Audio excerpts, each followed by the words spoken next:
My name is Julian Carver, and I'm 35 years old. For the past 8 years, I've worked as a senior financial analyst at Goldman Sachs in Manhattan, pulling in around $185,000 a year. Not bad for a kid who grew up in a modest 2-bedroom apartment in Queens. I always believed that hard work and dedication would build the foundation for a solid family life. Claudia and I met during my second year at Columbia Business School. She was studying marketing at NYU, and we connected at a networking event in Midtown. Back then, she seemed to share my vision of building something meaningful together. We got married 3 years later in 2018, and Noah came along when I was 33 in 2022. That little boy became my whole world. If you enjoy stories of cold-blooded revenge and gripping plot twists, like this video, and subscribe to the channel now. There are brand new, unreleased stories here every day, each one more intense than the last. For months leading up to Christmas 2023, I noticed Claudia growing distant. She'd leave our Park Slope brownstone for girls' nights that stretched past midnight. Her iPhone was suddenly password protected, and she'd angle it away whenever notifications popped up. When I asked about her day, her responses became shorter, vaguer. "How was lunch with Sarah?" I'd ask. "Fine," she'd say, not looking up from her phone. "Did you guys go to that new place in Soho?" "Yeah, something like that." The conversations that used to flow naturally now felt like pulling teeth. She'd disappear into the bathroom with her phone, claiming she needed to check work emails at 10 p.m. on weekends. Claudia worked part-time at a small advertising agency in Brooklyn Heights, making maybe $45,000 a year. I never questioned her dedication, but the sudden urgency around her phone seemed odd. 2 weeks before Christmas 2023, I found a receipt in her purse while looking for our insurance cards. Dinner for 2 at Le Bernardin, a $380 meal at one of Manhattan's most expensive restaurants. I knew it wasn't with me. I'd been working late that Tuesday, finishing quarterly reports until nearly 9 p.m. My stomach dropped, but I kept my expression neutral when she walked into the kitchen. "How was your evening with the girls?" I asked casually. "Oh, just grabbed pizza in the village," she replied, not missing a beat. "Nothing special." I folded the receipt carefully and slipped it into my wallet. That night, while Claudia slept, I sat in my home office staring at my computer screen. 5 years of marriage, and she was lying straight to my face about a dinner that cost more than some people's weekly salary. The next morning, I called my old law school roommate, David Martinez, who now runs a family law practice in Lower Manhattan. "Dave, I need some advice," I said quietly from my office. "Hypothetically speaking, what should someone do if they suspect their spouse of infidelity?" "Document everything," he said immediately. "Dates, times, receipts, changes in behavior. Don't confront until you have a complete picture. And Julian, get your finances in order. Separate accounts, secure important documents. If this goes where I think it might, you'll want to be prepared." I spent the following days methodically gathering evidence. Bank statements showed charges at upscale restaurants and hotels I'd never been to. Her credit card revealed purchases at Victoria's Secret and expensive lingerie boutiques, items I'd never seen. Phone records, which I could access through our shared Verizon account, showed hundreds of calls and texts to an unknown number. During this time, I maintained our normal routine. I picked up Noah from daycare, helped with his bedtime routine, and made conversation with Claudia over dinner. Inside, I was calculating every move, but outwardly, I remained the same devoted husband and father. "Daddy, why does Mommy always look at her phone?" 1-year-old Noah asked one evening as I was reading him a story. "Sometimes grown-ups have important things to check," I said, kissing his forehead. "But right now, the most important thing is this story about the brave little bear." 3 days before Christmas, I hired a private investigator recommended by David. Within 48 hours, I had photographs of Claudia leaving a hotel in Tribeca with a man I didn't recognize. The timestamps matched exactly with one of her supposed girls' nights. I sat in my car outside Noah's daycare, looking at those photos, feeling something cold and calculating settle in my chest. The hurt was there, but it was buried beneath something sharper. A plan was forming. Christmas Eve 2023 arrived with the usual chaos of family preparations. Claudia's parents drove down from Albany, and my sister Karen flew in from Chicago with her husband and 2 kids. Our brownstone filled with the sounds of children playing and adults catching up over eggnog and wine. I moved through the evening like an actor playing a role I'd performed for years. Carving the ham, refilling drinks, making small talk about work and the kids' school activities. But behind my smile, I was mentally reviewing the documents David had prepared earlier that week. "Julian's been working so hard lately," Claudia announced to her mother while I was in the kitchen. "Always staying late at the office, barely home for dinner anymore." I paused, knife halfway through slicing the apple pie. The irony wasn't lost on me. She was already building her narrative, painting me as the absent husband to justify what was coming. "Well, providing for a family is important work," my mother-in-law replied diplomatically. That night, after everyone had gone to bed, I sat in my study with a glass of Macallan 18, a bottle I'd been saving for a special occasion. The private investigator's final report lay open on my desk. Claudia had been seeing someone named Ryan Mitchell, a real estate developer who owned several luxury properties in Manhattan. They'd been meeting regularly for 3 months. The report included financial records showing Ryan's net worth at approximately $8 million. Phone records revealed they'd been texting daily, with messages starting as early as 6 a.m. and continuing past midnight. Hotel receipts showed they'd spent nights together at the Peninsula and the St. Regis while I was traveling for work conferences. I closed the folder and opened my laptop. David had sent me the final draft of several documents earlier that evening: custody agreements, asset protection trusts, revised beneficiary forms for my 401k and life insurance policies. Everything designed to shield what I'd worked for, while ensuring Noah's future remained secure. The next morning, Christmas Day, I woke early and made pancakes for Noah. He sat in his high chair, syrup covering his fingers, babbling happily about the presents under the tree. Claudia appeared around 9 a.m. looking unusually put together for Christmas morning. Her hair was perfectly styled, and she wore a new red dress I'd never seen. "You look nice," I said, genuinely meaning it. "New dress? Oh, this old thing?" she replied, but her cheeks flushed slightly. "I've had it for ages." The receipt in my evidence folder said otherwise.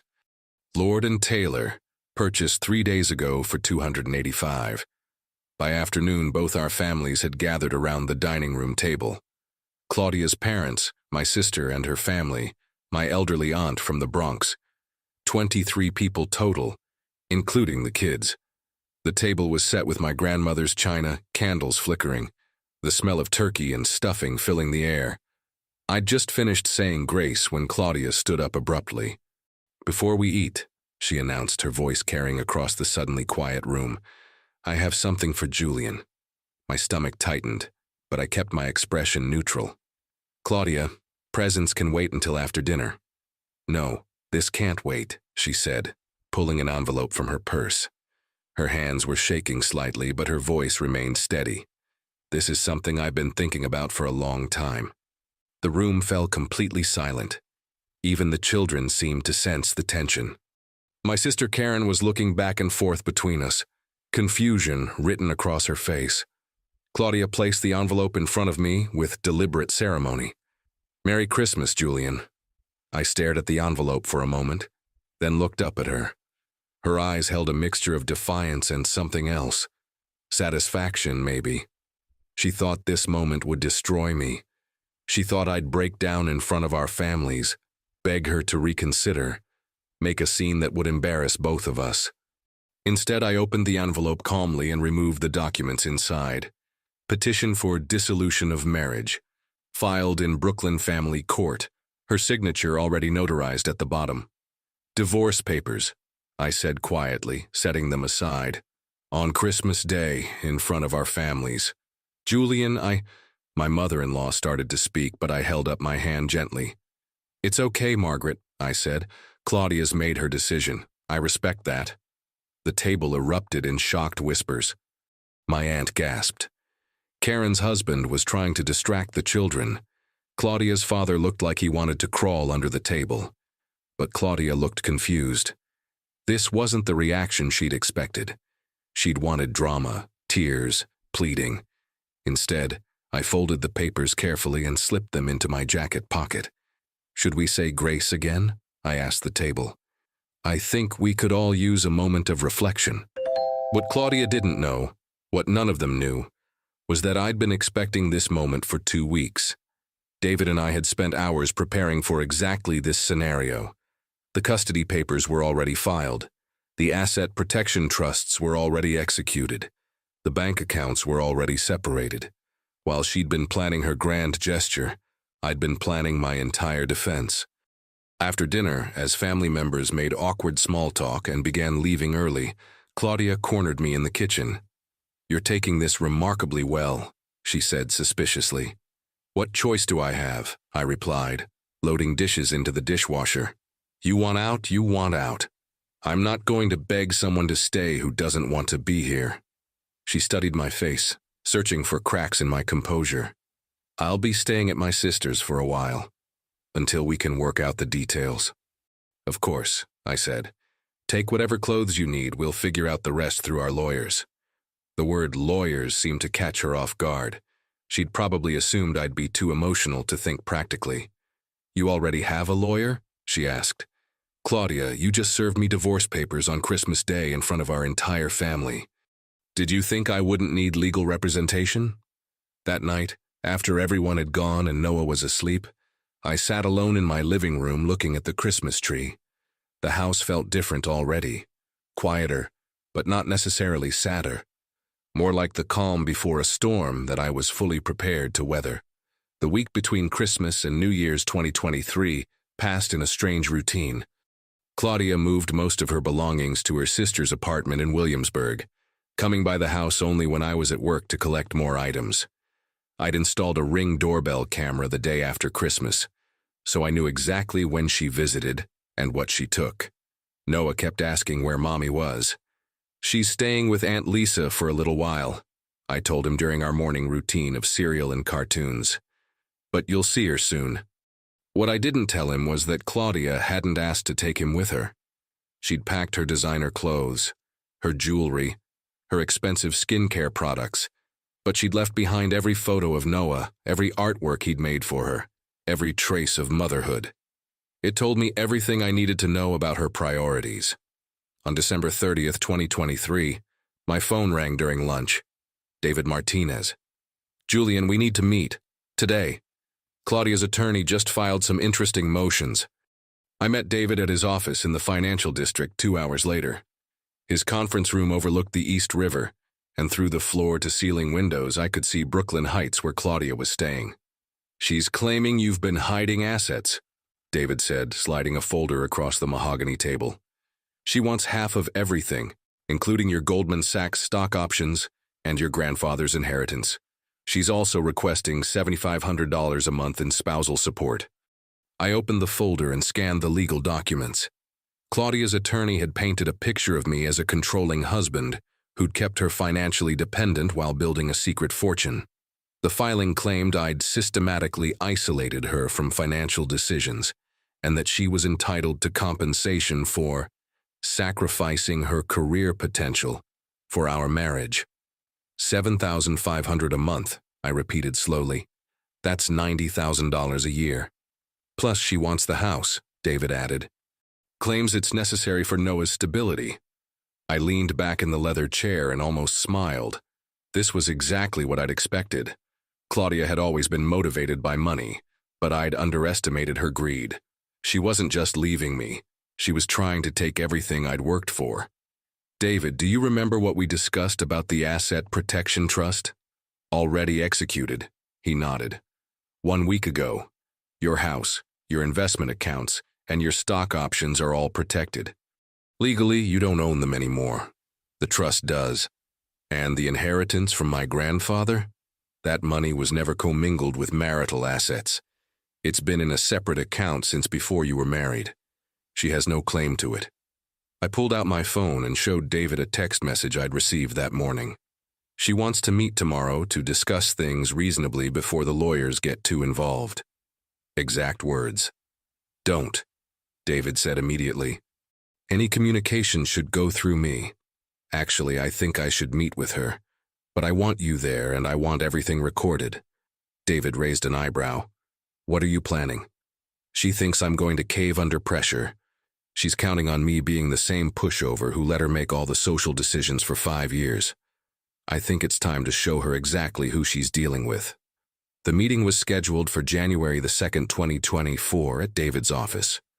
Claudia arrived with her attorney, a sharp-dressed woman named Patricia Wells who specialized in high-asset divorces. Claudia looked confident, almost triumphant. She'd had her hair professionally styled and wore a new Burberry coat I'd never seen. "Julian," she said, settling into the chair across from me, "I'm glad we can handle this civilly." "Of course," I replied, "for Noah's sake." Patricia Wells opened her briefcase and placed several documents on the table. "We're prepared to be reasonable, Mr. Carver. Mrs. Carver is willing to accept a lump sum settlement of $2 million plus the house, in lieu of ongoing spousal support." I nodded thoughtfully. "That's generous of her. Unfortunately, I don't have $2 million to give." Claudia's composure cracked slightly. "Julian, don't be ridiculous. Your salary alone? My salary is $185,000 a year before taxes. After taxes, my 401k contributions and living expenses, I save maybe $32,000 annually. You do the math. What about your stock options?" Patricia pressed. "Your investment accounts? The inheritance from your grandfather?" David slid a folder across the table. "Mr. Carver's financial disclosure is complete and accurate. His net worth as of today is approximately $75,000. That includes his checking account, his car, and his personal belongings."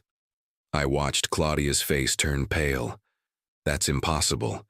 The house alone is worth $1.1 million. The house belongs to the Carver Family Trust," David explained calmly.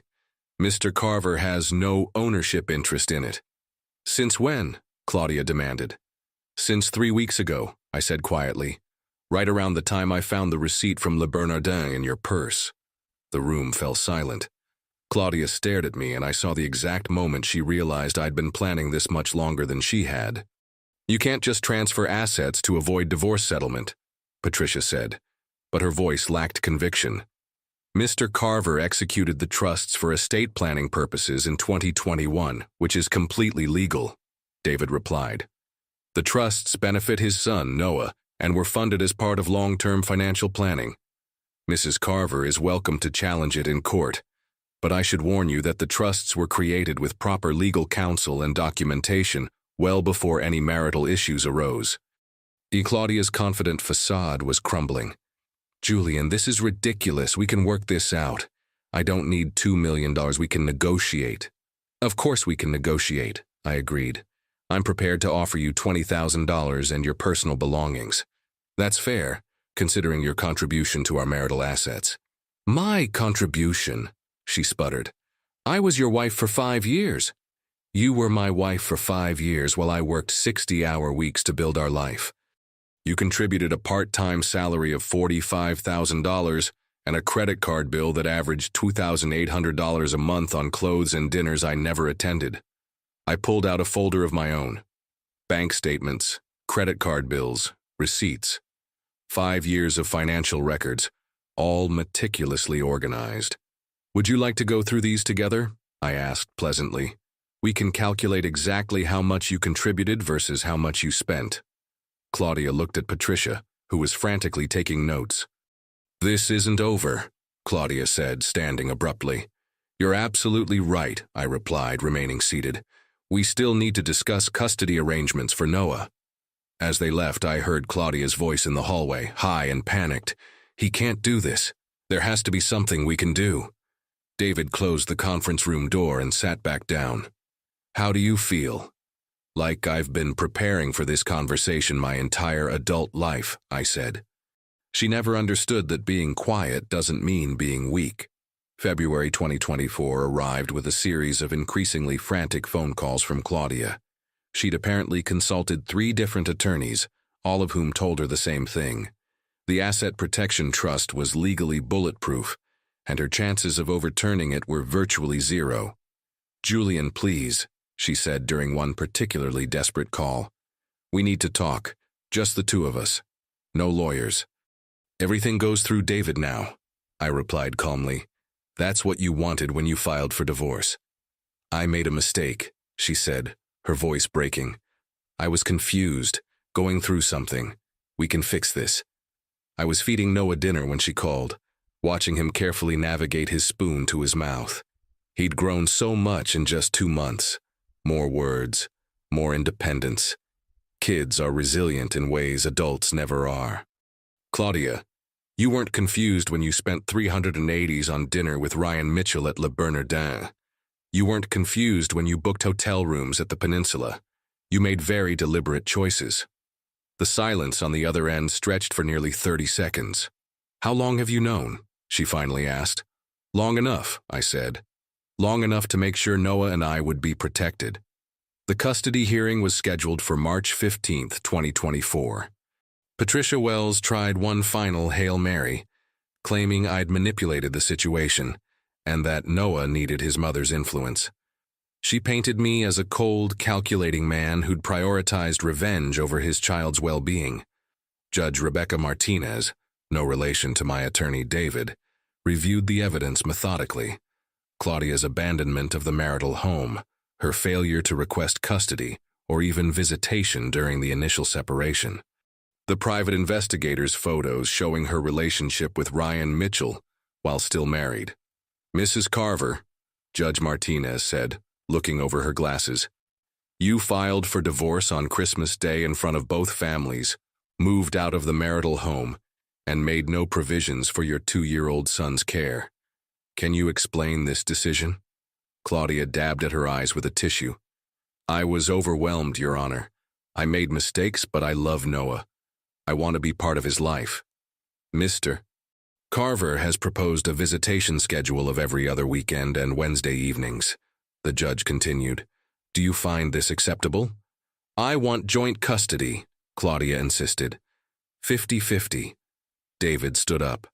"Your Honor, Mrs. Carver has seen the child exactly 4 times since leaving the marital home on December 26, 2023. She's made no financial contribution to his care, and she's currently living in a 1-bedroom apartment with her sister. Mr.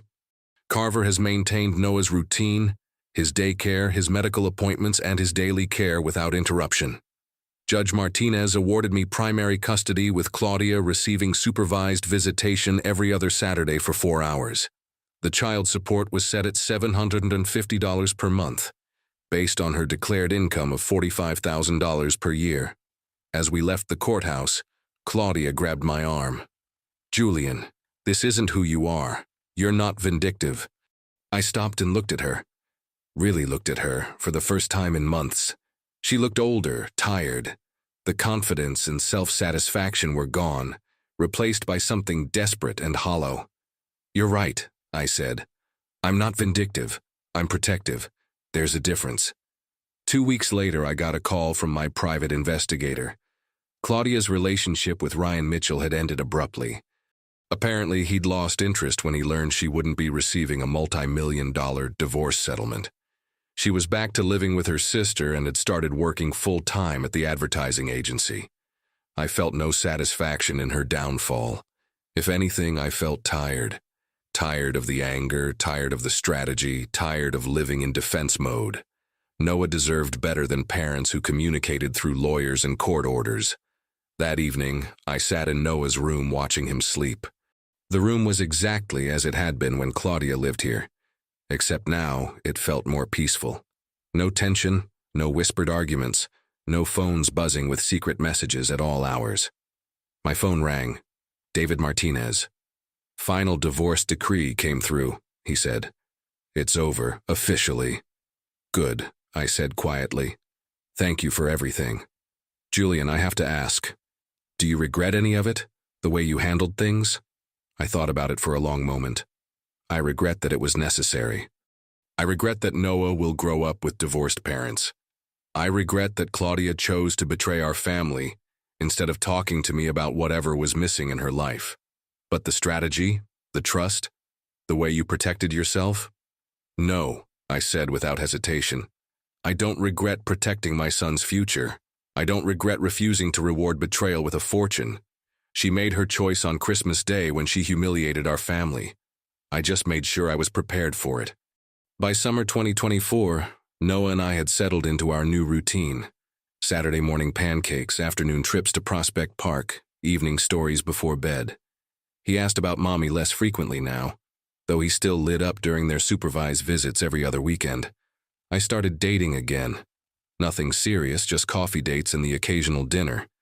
It felt strange at first, being honest about my situation, my priorities, my boundaries, but it also felt refreshing. No secrets, no hidden phones, no mysterious receipts. One evening in July 2024, while Noah, now nearly 3 years old, played with building blocks on the living room floor, I reflected on everything that had happened. Claudia had tried to destroy me with drama and public humiliation, expecting me to crumble under the pressure. Instead, her actions had freed me from a marriage built on deception. The revenge she'd planned, serving divorce papers on Christmas Day, had backfired completely. By trying to catch me off guard, she'd revealed her true nature at exactly the moment when I was most prepared to defend myself. I never had to raise my voice, never had to make threats, never had to play dirty.